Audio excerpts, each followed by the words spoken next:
triple digits! I wasn't expecting 2024 to be a big year for my channel, especially with college still being college at times. Needless to say, I'm quite proud of how much I've grown in the year. I've experimented with different content, got some help, still never finished the Lobotomy Corp video, and grew an unhealthy attachment to this Proto-Man scarf. I had fun with last year's reflection, so we're running it back. This won't be a one-to-one duplicate of last year, however. Certain videos are too simple to explain, others aren't just about what I did. You'll see what I mean soon enough. Do I need to reflect on a reflection? I do think it was funny that I made a joke with an ex-friend in the comments. Damn, not here. I wonder if that influenced them coming back. I hate that I love this franchise. Say you run into a Pokemon fan on the street. There are 3, maybe 4 groups for what kind of fan they are. Children/casuals that barely play the games at all, diehards that refuse the idea of the series having major recent problems, diehards that clown on the series any chance they get for the past 8 or so years, and diehards trying their best to find a middle ground. Take a wild guess which group I'm part of. I still play and enjoy the games before the Switch era, but I haven't touched Gen 8 in over a year, I had never even bought a Gen 9 game, and I've been a major pessimist towards the future. This tends to come to a head any February 27th, where Pokemon gives announcements of some kind. As such, my brain was ready for a deadpan reaction video, and I certainly gave one. I see little value in teasers anymore, so the announcement of Legend ZA meant nothing to me. On the bright side, we haven't had any info given since, so maybe they're actually taking their time like they should. I'm not holding my breath like a friend of mine, though. Gotta say, not proud of this one. I had a physics exam the same night, and both the D+ I got and poor view count say my priorities were poorly placed, even if I got to shout about Purplecliff for several minutes. As an aside, I'm not gonna go too in-depth for this reaction video at the end of August, because I feel pretty similarly about it despite the lack of similarly timed bad grades. These can be chalked up to me being desperate, really. College is a tricky balance, and while I've done a lot better finding that balance this semester thanks to streaming, back then I didn't know what else to do. I needed something simpler that didn't ask for much work out of me in the midst of a painful workload, and Pokemon scratched that itch to nobody's applause. It's the finished version of my April Fool's joke from 2023. Next! I'm not very active on social media. I mean, yes, there's YouTube obviously, but other than that, let's see. Discord, Twitch I guess, there's a Facebook for family in there, and Reddit. You know, for usual things. Seeing cool fan art, memes, f***ing. They unblood the image! Rattle 'em, boys! One subreddit I'm on is strangely not much of any of those things. r/Sonic the Hedge Jerk, chronicling fools that hold inconsistent views on the games and are usually f***s about it. However, one day in April, there was a post I found that, well, was just so utterly hilarious that I needed to do something with it. What do I compare this to? The Wario Green Text story, or the guy I'm gonna ape at some point? Because I was just getting home from college at the time, I needed to borrow a lot of footage, as the description reveals. The video itself only took a couple days, although cropping these screenshots was a process and a half. I basically had to make the video twice just for the text to look decent, and this isn't the last time you'll be hearing about that. Admittedly, I do wish more people saw it. I had fun voicing the thing, especially with lines like, "I didn't get to feel Shadow syrup inside me." I know what I said. The Sonic.exe creator rant video was a similar idea. Seeing as his ramblings were both a massive overreaction, better written than the story itself, and coming from a future predator, it only makes sense to do it again for that. He probably failed to conquer Poland. I was actually making the thumbnail at a game night at my college dorm hotel, where we played Uno on steroids. It was fun, but you know what's not? Tick-Tock. My girlfriend's little brother has a YouTube channel. As the spring semester was coming to an end, I challenged him to a race to see who could hit 100 subscribers first. He had the advantage of not having to focus on schoolwork as much, but I had a secret weapon on me. One day, early into my summer vacation, I was playing Super Mario 64 willy-nilly and I found that you can get every star in Tick-Tock clock without making the clock parts move. This obviously wasn't enough for a full video, so I thought I'd try my hand at a YouTube short. It grew at a rate I'd never seen in my YouTube life, and the race was over before I knew it. I knew from there I could think of numerous ways to supplement my channel with various kinds of shorts, be it informative ones like with the 100 coin shine guide or Shadow Generations quick review, comedic ones that take my voice acting skill for a spin like the Soup Store remake or Luigi getting the talk, and then there's one clip of a fuzzy caterpillar I saw on the way back from a walk to Burger King. I've looped it 4 times for the sake of this bit. I'm conflicted about YouTube Shorts. On one hand, they're quick to make and can net big short-term gains. On the other hand, they're quick to make and can net big short-term gains. I have no clue how many of these thousands of views aren't inflated or how many have stuck around for my other, better things. It's easy for them to balloon since shorts loop on their own and count as a view each time. I wouldn't go so far as to say mine are effortless, aside from the fuzzy caterpillar, but they're not high art if anything I made was to classify. There is, admittedly, one with a larger thought process, which I'll get to when I get to it. In the meantime, let's talk my other new format.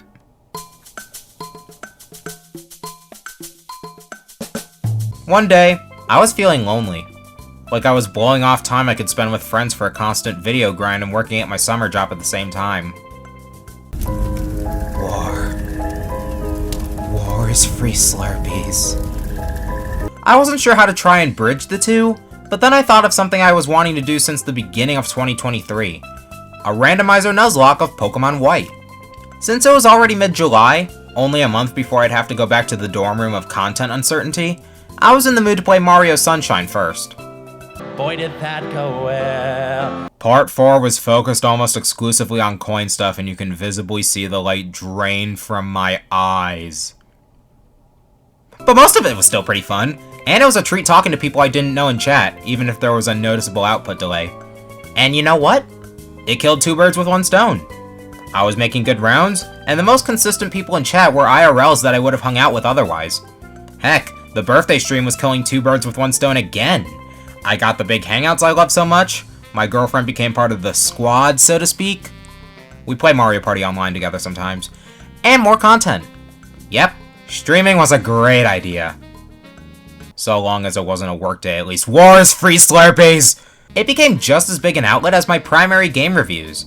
Sure, I tend to just leave the VODs as they are, but most of the time that's okay. It's a great midway point between playing a game for content and just playing a game for fun, something I don't do as much with the time I put into YouTube. Hell, as I'm saying this, I have 2 Pokemon files that may or may not be relevant 3 months after this video gets uploaded. Speaking of Pokemon Gen 4 though, thanks to the first YouTube short I made, I reached 100 subscribers in May of this year. I already said this at the end of the last reflection, but such a milestone would make me want to give my oldest serious videos the Disney treatment. Only with actual quality and passion. We were winning at some point, folks! Playthrough challenges don't make much sense to remaster unless you've improved your skill, as crusty as these 2 videos are, and I don't even have Broken Diamond anymore. Once I uploaded that rant video, I pawned the game off to a friend and never looked back. As such, the video that made the most sense to remaster was PokePark. Good God. The webcam, no pop shield, no black cropping, the occasional black frame, the monotone script reading, awkward pauses, the hackney attempt to compare it to the recently released Legends Arceus for relevance purposes. You could tell I didn't quite have my footing yet. Here, let me compare how the same jokes are delivered differently. I mastered Iron Tail without a tail. Do you know what that means? Does it mean you use Iron Tail with your I've mastered Iron Tail without a tail. Do you know what that means? Yeah, you use Iron Tail with your dick. Or giving the sire a gift after taking the chairlift. Hey, that rhymed, much like how Frostlass rhymes before freezing a lake. Or giving the sire a gift after getting Prinplup to let us take the chairlift. Oh hey, I made the same rhyme as before, just like Frostlass does when we ask her to freeze the lake after she comes back. Wait a minute, Double Dash? Do-do!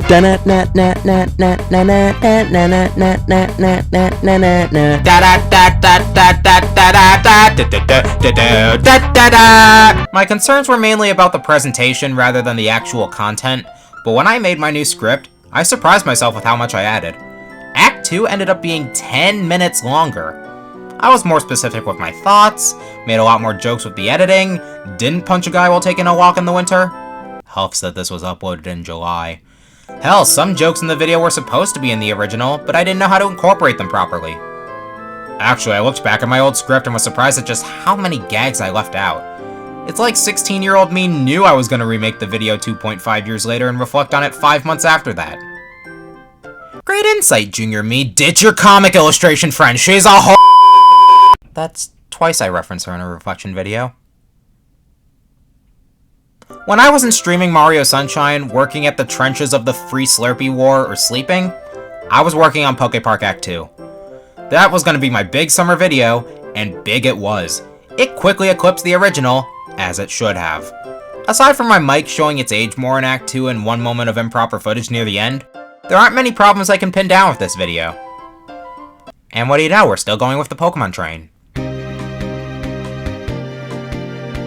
The thing I wanted to do since Gen 9 started, and I always knew it would be in white because I wanted the juxtaposition of the Unova exclusive games having non-exclusive Pokemon. It certainly had its moments, not the least of which was my damn setup. Okay, so Sunshine was easy, right? Console game. Stretch the screen a bit to remove the black lines, find a good spot for the camera. Cool. Done and dusted. A Randomizer Nuzlocke not only required a completely legal Pokemon White cartridge that I'd have to randomize, but because my completely legal Nintendo DS wasn't on the same hardware, I had to send the completely legal Pokemon White cartridge through a third-party cartridge transfer system. Oh, and the completely legal Nintendo DS couldn't handle certain cutscenes well. Reason number 2 for why I bit the bullet and got a 3DS capture card besides the Mario and Luigi games having a lot of non-button work. For those who intently watch the streams, I can't tell how many people did that by the way, you'll notice that there's an elephant in the room I haven't mentioned. I talked about the setup for the white randomizer, but not how it went. Let's just say I have plans for that. The next 2 streams weren't anything too special. Mario 64 but I couldn't move until I finished the game was mostly an excuse to try out streaming in 2 places at once. Most times I did a Sonic stream didn't give me glowing results either. Despite people choosing Sonic Adventure 2 in this poll as my next stream, the chat was completely dead, and I had to deal with game audio copyright claims. Apparently Sebastian Wolf is the head of Sega's copyright department. Sonic X Shadow Generations was fun to play through, but I think the iron lost its heat by that point regarding streaming the game, even if this short made a killing. The next few streams I don't want to talk about just yet, so instead, let's go over the time I dressed up in a way that caused someone to mistake me for a Power Ranger. Behold, the one game review in Valve time I actually acted on! I always intended for this game to be a Halloween special of sorts, but I know what you're thinking. Why? What makes this unassuming, unexciting, unspecial kart racer worthy of such a pedigree? Was I gonna twist it around into something worthy the way Scott did with memory cards? Nope. This makes twice that I review an abandoned racing game from an IP I like while dressed in a red costume. Unlike the Magma Grunt, however, this wasn't homemade. It could have been. I wanted to be Mega Man X, but full Mega Man costumes were already limited. You think sellers are going to be specific enough for a later generation protagonist without being homemade or through a designer program that still makes you print out and assemble the parts? And I'm in college! Ain't nobody got time for that! As such, my options were either this, or the basic Mega Man. I think I made the right choice. Knowing how college could be, I took every chance I could to make progress on the Battle and Chase review. I wanted absolutely everything to come out to my vision. Every joke that could be made, every minute detail I knew how to share, multiplayer moments and bloopers to supplement the main video. And you know what? I succeeded. Every video has its own small issue or group of them in the final export that I notice and either have to fix, or just let it go and hope I'm the only one who notices. The Battle and Chase review didn't have that. Aside from removing a quip about the black troop that would have gone too far, speaking as a mixed man just so we're clear, everything was made exactly how I wanted it to be. And strangely enough, I don't think that would have been the case if I made the video last year like how I originally planned. For one, it wouldn't have garnered this many views. For two, I made the effects in Adobe Animate, something I wouldn't have known how to do last year. For three, some random third reason I don't actually remember. God damn it! In fact, I think I might have done a little too well.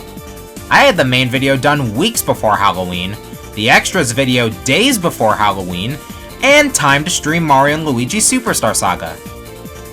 Speaking of which, I love the Mario and Luigi series. It's my favorite series of games ever. From the writing, to the platforming, to the combat, to the look and feel, to the music, to the consistency. The usual consistency. Even at their worst, the game still managed to be fun to play, and Dream Team is still my favorite game of all time. I was resigned to Alpha Dream's bankruptcy back in 2019. The series looked dead, and combine that with Intelligent Systems being tone deaf at the time, if I remember correctly, it was looking to be a Mario RPG Dark Age. And then 2024 said no. Cue me jizzing my pajama shorts on camera. Dude! Yes! I was prepared to marathon the rest of the series that very summer, but then in October, I realized something. What if I pulled a Chari 5 and marathoned the series on stream? I could rediscover what made me fall in love with the series back in middle school while having fun with chat. Laughing at the wit, jamming to Yoko Shimomura's beats, giving my Spurg brain a field day with the bros attacks. Not too many people were there for Superstar Saga. Following that, however, was a problem. The mechanics of later games. Partners in Time and Paper Jam could potentially be salvaged, but Bowser's Inside Story and Dream Team, the two best games, on a completely legal Nintendo DS. How about new? Fortunately, I saw this coming over the summer, so as a birthday gift, I asked my mom to ship out my 3DS for modding. It took 3 months. By the time it came back, Brothership was already out. This actually wasn't a bad thing. Shadow Generations taught me that trying to strike while the iron is hot can be incredibly risky business. If you're too slow, you get nothing. However, spacing things out can net you greater results in the span of time you do so. The numbers don't lie. People are tuning in and enjoying the road to Brothership as much as I'm enjoying playing through the games. I'm seeing consistent names, recognizing and learning about them, being trash talked for not getting used to the cannonball chuck.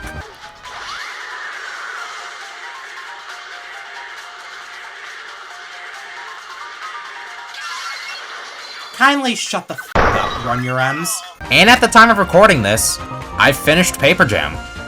I don't know what I'll think about Brothership, especially since Dream Team is feeling more and more like a perfect conclusion, but however it turns out, I'm just glad it exists in the first place.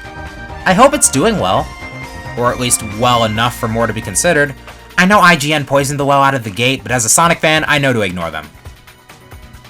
Or most game journalism, for that matter. Don't look to outlets to validate your feelings, kids. Your opinion is always the most trustworthy to you, and no one can ever take that away.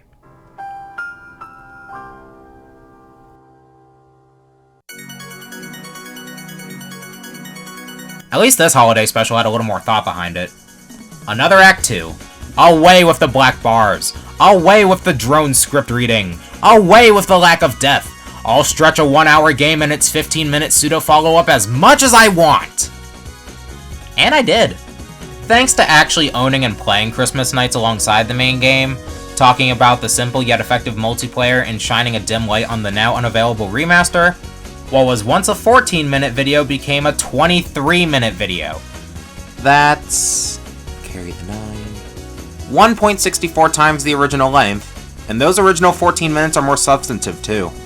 I find it ironic how the opening is an almost straight port of the original, and yet the rest is arguably a bigger glow-up than PokePark had. Admittedly, the Christmas timing just happened to be lucky on my end, and I think it shows with how early in the month I uploaded it. It was a slow burn, actually. It grew slowly at first, then sped up, then my friend got raided after I won our Sonic 3 race, which gave me a boost since I was still on call, and now it's outpaced nearly every other review of mine. Oh, speaking of that race! I never planned this thing. Splatkid suggested it days before we did it, and I wasn't sure if I was on board. I already moved my stream schedule to the morning, and was not keen on a stream where both my mom and her boyfriend could hear me. This is why my audio settings were different. I have simple tech.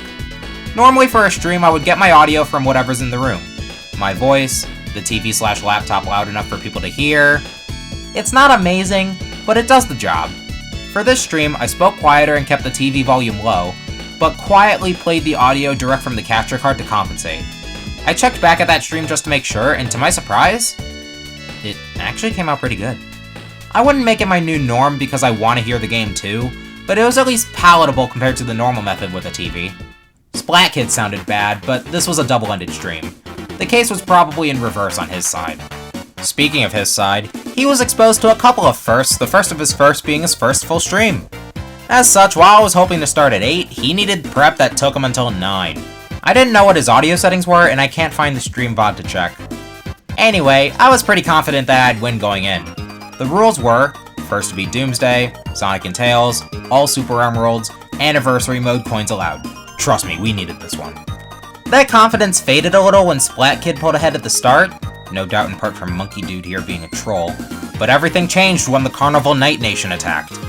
You see, something I didn't know before the race was already finished was that Splat Kid had another first. His first time playing Sonic 3 in full.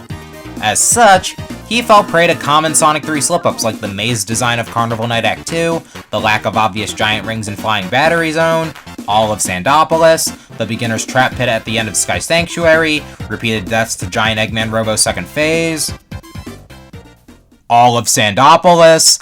I was rather sloppy myself, seeing as it had been 4 months since I last played a classic Sonic game, and about 9 to 10 months since Sonic 3 specifically, but I avoided the key blunders in Carnival Night that allowed me to pull ahead by 10 miles. Finish the 3 portion. I stayed ahead in zones for the rest of the game, and while Splat Kid almost had a comeback starting up by having more Super Emeralds for a bit, Sandopolis quickly put an end to that. Well, not quickly, he took more than 10 minutes on each act. Quite frankly, if it wasn't for Tails sabotaging me during the Giant Eggman Robo's second phase several times, Splat Kid probably still would have been in Sandopolis when I finished. Instead, he was just reaching Lava Reef. It wasn't the most active live session I had, but it didn't need to be. I already had my Dream Team stream earlier in the day, and I was willing to have a bit of fun before seeing a movie that almost made me cry. Take that, Disney! Hold on a second. That Sonic 3 stream was just a few weeks ago, but I haven't finished covering the past. I'm missing a short. I'm missing a stream. They'd be easy to explain, but that wouldn't be fun. Not when I'm the only one doing it. I mentioned that I had a girlfriend at the beginning of last year's reflection, and that still holds true now. She's been a massive help in keeping me sane, having someone to play games with, and most importantly for this context, video assistance. Multiplayer footage for Battle and Chase and Nights into Dreams is one thing. Another thing entirely are the things I skipped. The Sonic Dream Team comic page meant to clown on the Apple Arcade exclusivity, where she did the coloring and provided the voice for Cream, and the Doki Doki Literature Club streams that were more or less hers, not mine. I just set everything up. I could wax poetic about how fun those were, but you've heard my side enough. Just a second.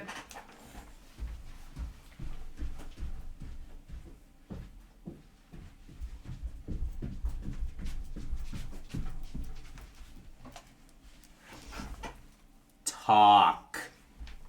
Hi.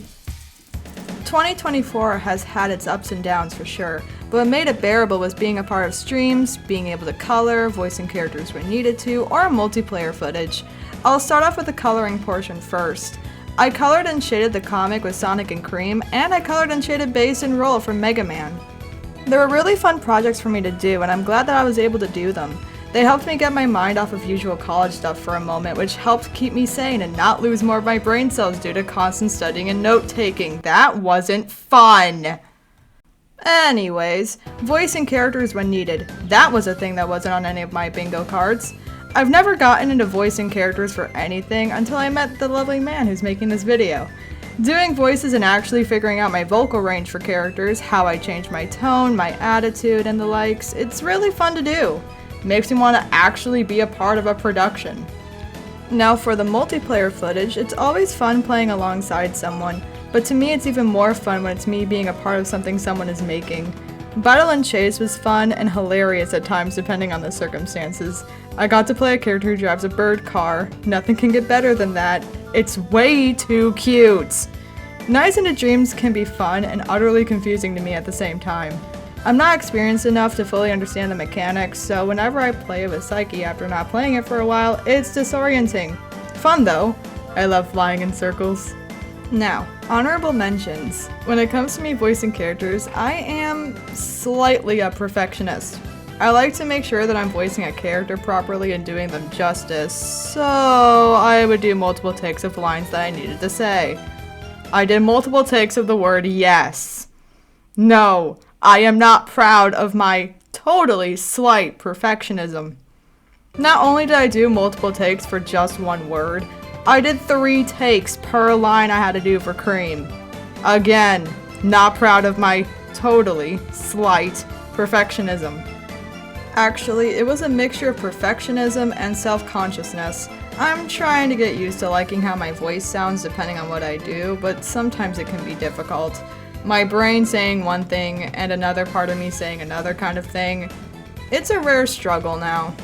Doki Doki Literature Club. That was a thing. At some points I would be too stunned to say anything in the moment, and I would also comment on how the main character is dumb as a brick. His name is Brick and nobody can stop me.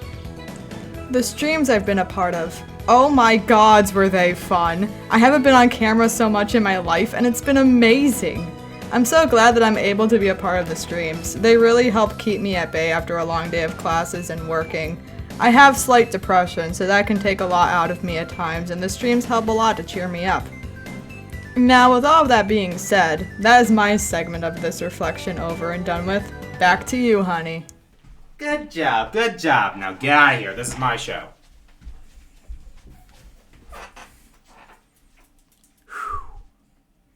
The last thing I wanted to cover was future plans, but I can't quite do that effectively without addressing the Valve Time lightning round from before. How did I do with them? Let's see if we can go even faster. Delayed because of my streaming plans. Why did I even mention you? I have no plans for you. Will I ever get to you? Delayed to coincide with Mario's 40th anniversary, where he'll for sure die a second time. I might need to do the Tails Doll stills myself. Damn, glad I don't keep my promises online. What if I made more? I'm gonna end this video with my immediate future plans. It's a given that the road to brothership will be coming to a close. On the streaming side, I'm gonna focus on the work of that white dog who likes carpets. I hear he's releasing something this year for his ravenous fanbase. Man, I've been eating good lately. As for scripted content, Act 2 on Journey of Dreams and reviews of the classic 2D Mario games are my top priority. Depending on what the eventual release date for Sonic Racing Cross Worlds is, I might shine more light on the Sonic Racing games as a whole than just Act 2 for the 2 Riders games. Don't you mean 2! At some point, I do want to give some old things to put down, like a review on Conquer, a serious take on Bug, and finally ending my lobotomy corpse suffering for good. Something I can do the moment Tails Doll stills are done. My continuity is Last but not least, seeing as I make the kinds of videos I like watching, there's one series I wanted to give my unique take on. I try not to advertise socials too much, but in my Discord server, I asked my members to give me some phrases they'd want to hear Mario say. Yes, the rite of passage for any YouTube voice actor. Saying a lot of things as Mario is coming soon. Maybe. Hopefully. At some point. Link to join in the description if you want to toss a phrase in yourself. I'm hungry. Bye.